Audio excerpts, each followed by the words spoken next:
이 천지간 만물들아 복 주시는 주 여호와 전능성부 성자 성령 찬송하고 찬송하세. 아멘.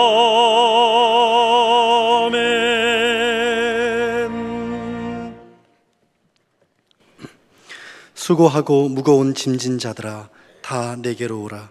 내가 너희를 쉬게 하리라. 나는 마음이 온유하고 겸손하니 나의 멍에를 메고 내게 배우라. 그리하면 너희 마음이 쉼을 얻으리니 이는 내 멍에는 쉽고 내 짐은 가벼움이라 하시니라.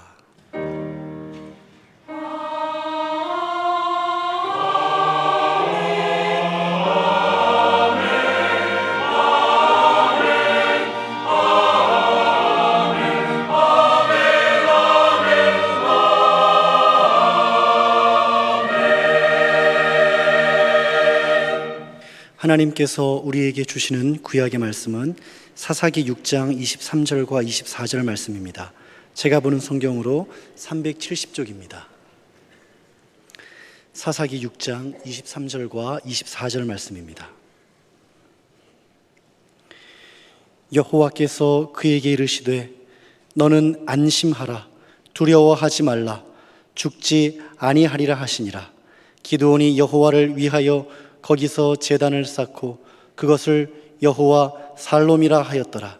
그것이 오늘까지 아비에셀 사람에게 속한 오브라에 있더라. 아멘.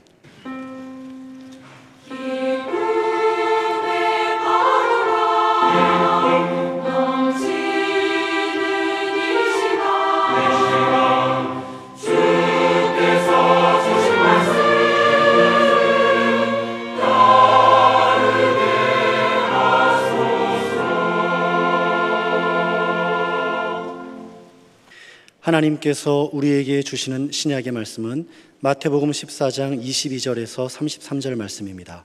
제가 가진 성경으로 24쪽입니다.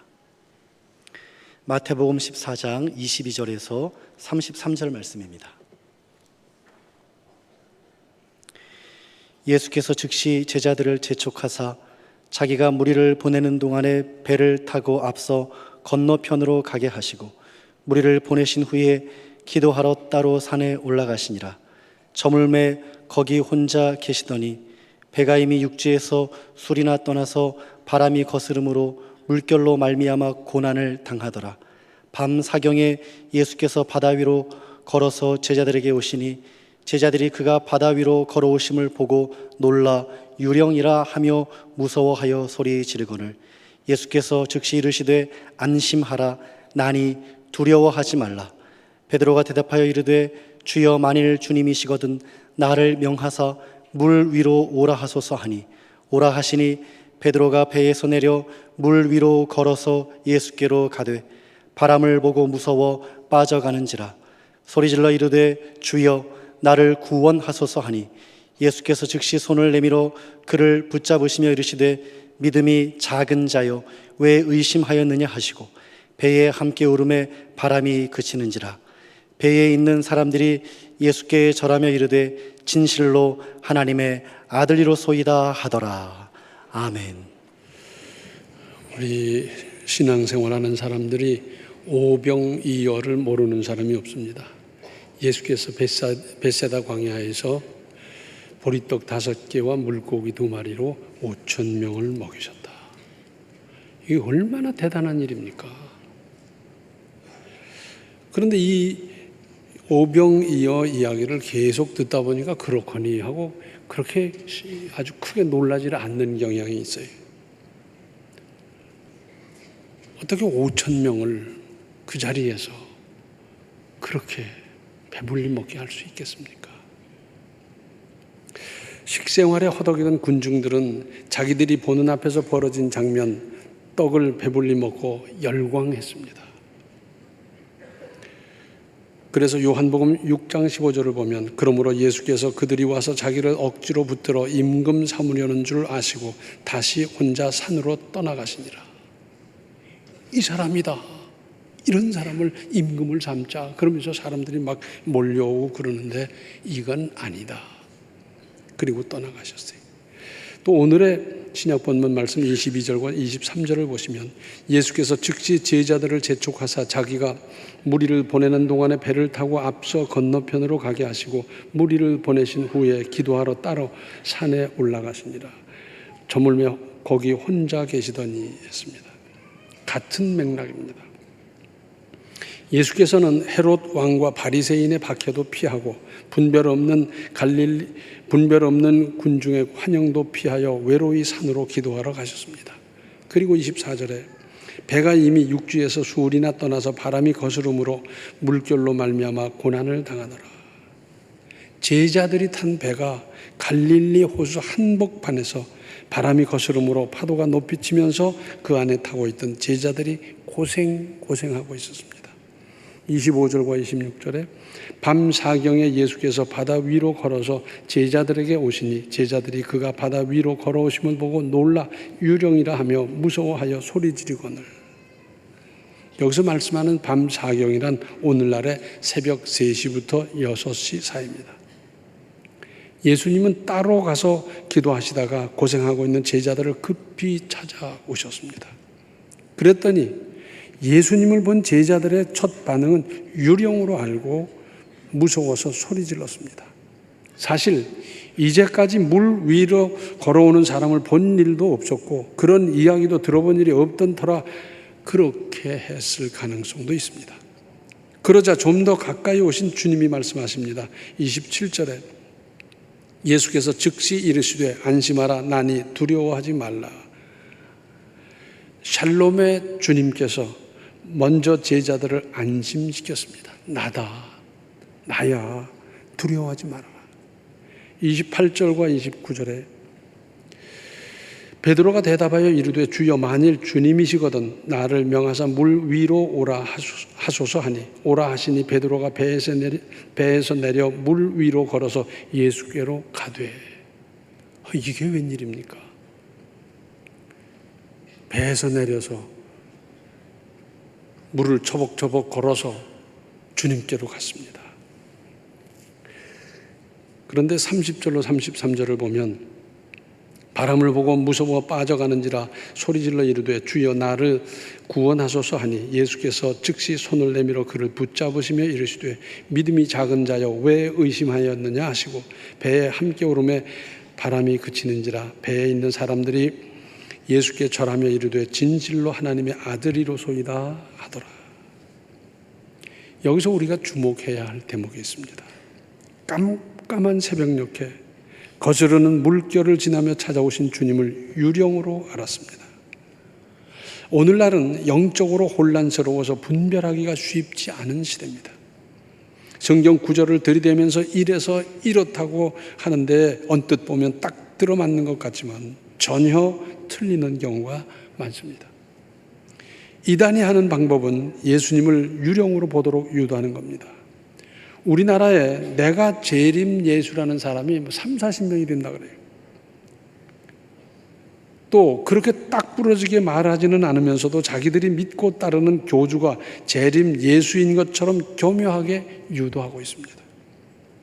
영적 분별력이 어느 때보다 밝아야 하는 이유가 여기에 있습니다. 베드로후서 3장 16절에는 억지로 풀다가 스스로 멸망에 이른다 그랬습니다. 마음대로 끌어붙이고 막 왜곡하고 그런다고 되는 게 아니고 그러다가 멸망에 이른다는 겁니다. 우리가 우리 주변에서 이단에 빠져가지고 패가 망신하는 사람들을 얼마나 많이 보았습니까? 바로 그거거든. 그런데 여기 보면 황망한 중에 분별력을 잃어버렸습니다. 그래서 예수님을 유령으로 보았는데 이렇게 분별력을 잃기가 쉽습니다. 그럴수록 침착하게 주님부터 찾는 겁니다. 주님, 주여 하고 주님부터 찾을 일입니다. 그리고 의심했다 그랬습니다. 그 원인을 믿음이 작아서라고 했습니다. 무엇을 의심했습니까? 저분이 진짜 주님이신가? 베드로는 내가 물 위로 걷고 있다는 것이 꿈인가 생신가? 우리식으로 말하자면 이때 자기 살을 꼬집어 볼 만한 일이었습니다. 믿음이 작으면 의심이 늘어납니다. 의심은 마귀가 주는 겁니다. 사람도 못 믿기 시작하면 부모도 자식도 그 밖에 누구도 신뢰할 수 없게 됩니다. 마귀는 이러한 연장선상에서 하나님도 예수님도 못 믿고 매사에 의심하도록 미혹하는 겁니다. 이럴 때일수록 우리는 믿음을 더욱 굳게 해야 할 일입니다.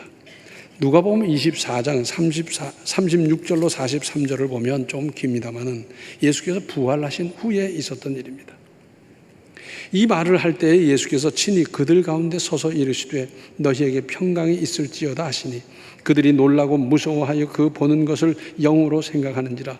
예수께서 이르시되 어찌하여 두려워하며 어찌하여 마음에 의심이 일어나느냐.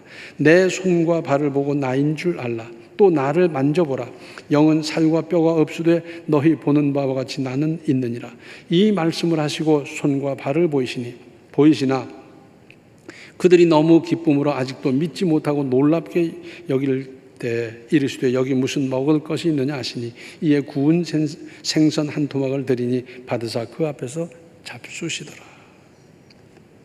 오죽하면 부활하신 예수께서 만져보라고까지 하셨겠습니까?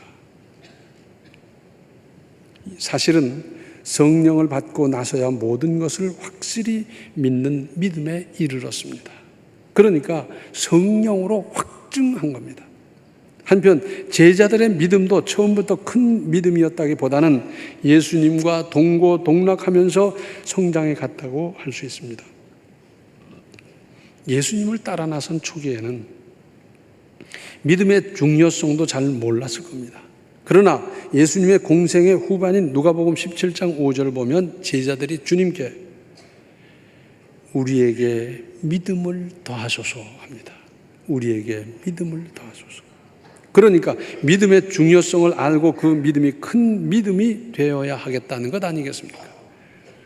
성령을 받은 후에는 예수님과 함께하며 보고 들은 모든 것들을 믿음으로 확실하게 간증하며 설명했습니다. 그때 있었던 이 일이 저 일이 이렇구나 이렇게 맞아떨어지는구나 그랬어요.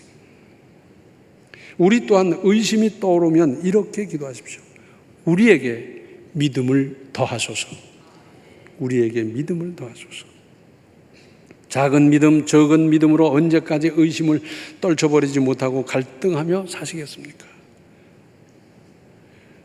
어떤 의심도 믿음으로 극복하는 큰 믿음으로 성장해 가십시오. 야고보서 1장 6절과 7절을 보면 오직 믿음으로 구하고 조금도 의심하지 말라. 의심하는 자는 마치 바람에 밀려 요동하는 바닷물결 같으니 이런 사람은 무엇이든지 죽게 얻기를 생각하지 말라 했습니다.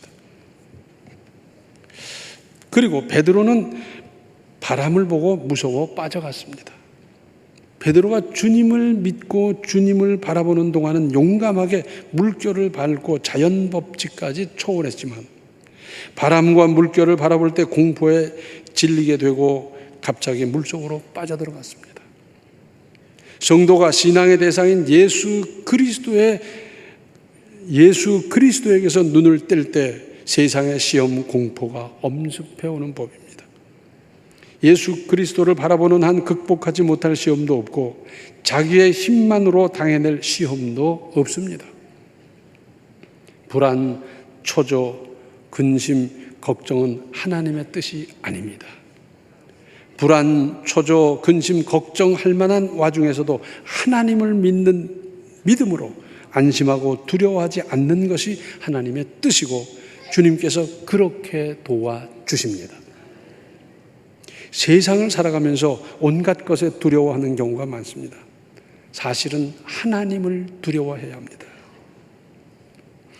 이런 것을 두고 하나님을 경외한다 그러지 않습니까? 하나님을 제대로 두려워하면 함부로 거짓말을 하겠습니까? 못된 짓을 할 수 있겠습니까? 그런데 사람이나 사건을 두려워하는 지극히 세상적인 두려움이 문제입니다. 사도행전 4장 19절을 보면 이제 예수께서 부활 승천하시고 성령 받은 사도와 성도들이 예수를 증거할 때 붙잡아다가 막 협박하는 겁니다. 그때 베드로와 요한이 대답하여 이르되 하나님 앞에서 너희의 말을 듣는 것이 하나님의 말씀을 듣는 것보다 옳은가 판단하라. 이들은 자기 목숨보다도 하나님의 말씀을 따라 행하는 것을 더 귀하게 여겨 이렇게 했습니다. 사람을 두려워하거나 벌받을 것을 두려워한 것이 아니라 하나님의 뜻, 하나님의 말씀을 더 두려워했던 것입니다. 현대 그리스도인의 병 중에 하나는 하나님을 별로 두려워하지 않는 겁니다. 하나님을 두려워해야 합니다. 어미하신 하나님, 우리가 잘못할 때마다 그때마다 즉시 벌하지 않는다고 해서 오래 참으시는 하나님을 욕되게 할 수야 없지 않습니까? 그리고 주께서 배에 오르시니 바람이 그쳤습니다. 주님이 오시면, 주님이 도와주시면 해결됩니다.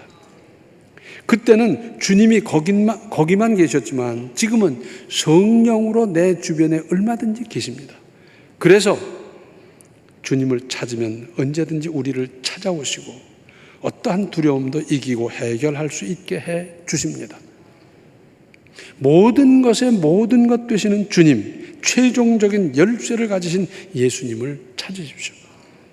언제든지 하나님의 자녀된 우리를 도우시려고 준비하고 계십니다. 자, 예수님이 배에 타셨어요. 그러니까 해결됐어요. 우리 주님을 우리 마음속 깊은 곳까지, 저 밑바닥까지, 우리 생활 속에, 우리의 삶 속에 깊이 받아들이십시오. 그러면 그 주님께서 우리를 인도하실 것이고, 우리를 안내하실 것이고, 우리의 위태한 것을 막아주실 것이고 다 해결해 주십니다. 예수께서 모든 문제를 해결해 주셨을 때 제자들은 천지개벽하는 체험에서 우러나온 고백을 합니다. 진실로 하나님의 아들이십니다. 진실로 하나님의 아들이십니다. 이 또한 오늘을 사는 우리가 일마다 때마다 함께 하셔서 은혜 주실 때 그때마다 우리가 할 고백입니다. 진실로 하나님의 아들이십니다. 이 고백을 하면서 승리하며 살아가시기 바랍니다. 기도하시겠습니다. 은혜로우신 아버지 하나님, 주님이 찾아오시고 해결해 주시고 은혜 주시려고 하고 있지만 저희들은 딴짓을 하고 있지 않습니까? 불쌍히 여겨 주시옵시고 문제마다 어려울 때마다 일이 있을 때마다 주님을 찾고 부르고 주님을 모시고 사는 우리의 삶이 되게 하여 주셔서 주님의 안내를 받으며 주님의 보장을 받으며 주님의 모든 은혜를 받으며 살아가는 우리의 믿음 있는 삶이 다 되게 하여 주시고 우리의 믿음 없음을 용서하실 뿐 아니라 큰 믿음, 많은 믿음, 능력 있는 믿음으로 세상을 이기며 살아가게 하여 주시옵소서. 예수님의 이름 받들어 간절히 기도하옵나이다. 아멘. 우리 주님의 오심을 평안히 맞이하고 담대하십시오. 지금은 생명의 주 예수 그리스도의 은혜와 하나님 우리 아버지의 극진하신 사랑과 성령의 감화 감동 충만 교통하심이 주님을 깊이 모시고 주님의 안내와 인도를 따라 은혜롭게 살기로 작정하는 모든 성도들 머리 위에 이제로부터 영원토록 함께 계시기를 간절히 축원하옵나이다. 아멘.